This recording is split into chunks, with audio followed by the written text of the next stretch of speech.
Good afternoon, everyone, and thanks for coming across to my YouTube channel and my take on Blackhawk Down. Now, before we get into this, I want to point this out. Veterans, military men and women across the world, watch war movies.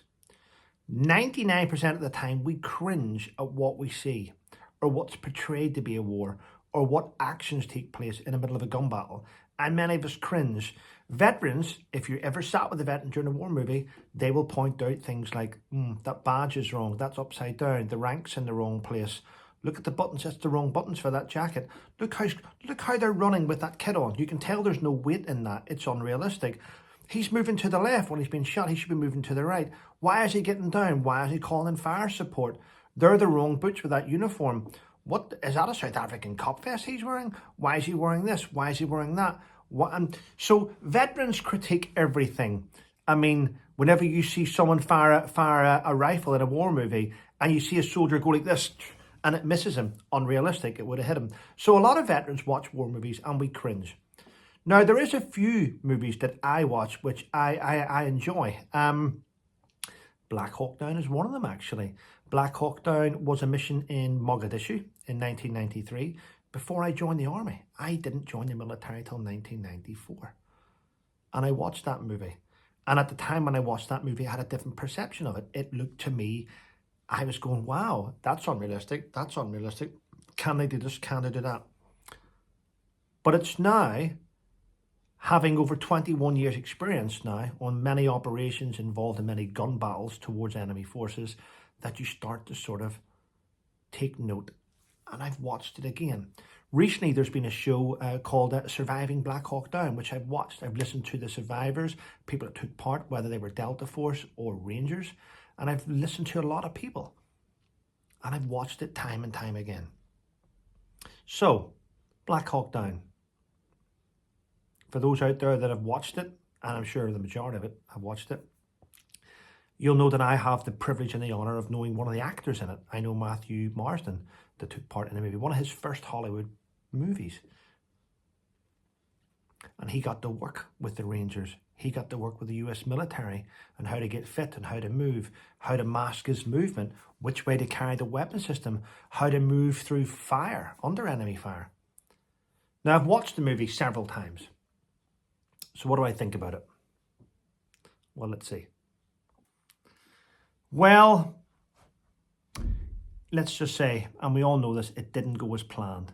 It doesn't matter how many soldiers you have, what assets you have, whether you have 200 Rangers, whether you have 200 Delta Force, whether you've got air assets, Blackhawks, surveillance, it doesn't matter.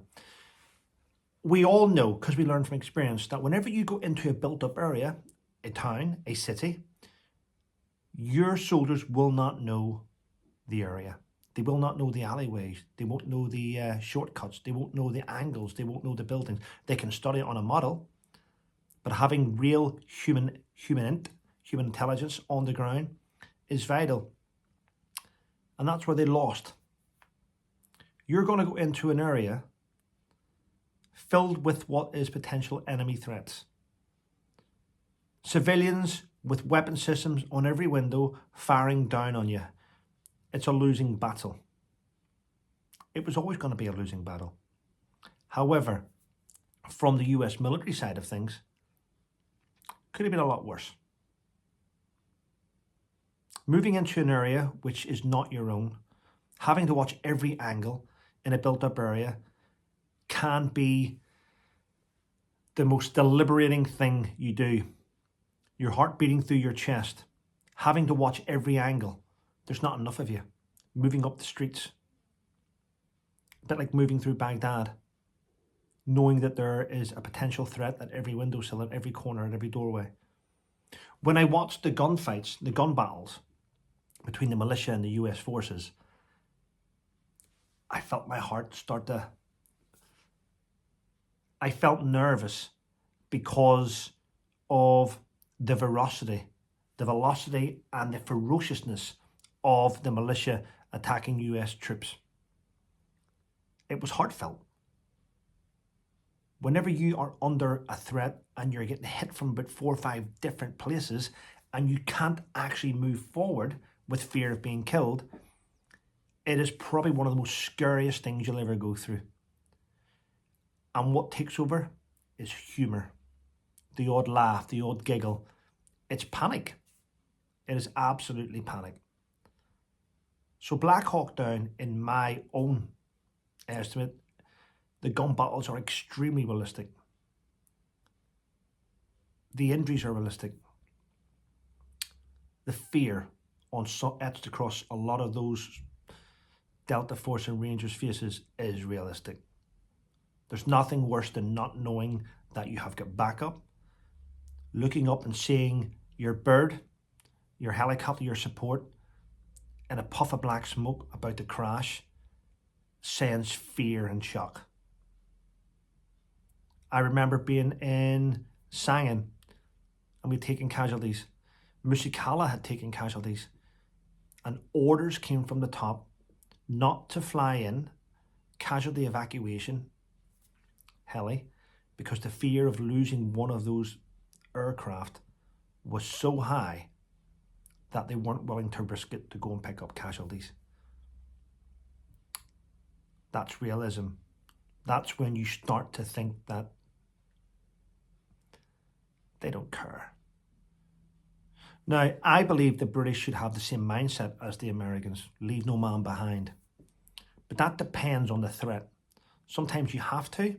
There was a story in the paper many years ago where a Apache gunship, let's call it, an Apache helicopter, flew in with a Marine attached to it to pick up a fallen comrade. And that was a massive operation.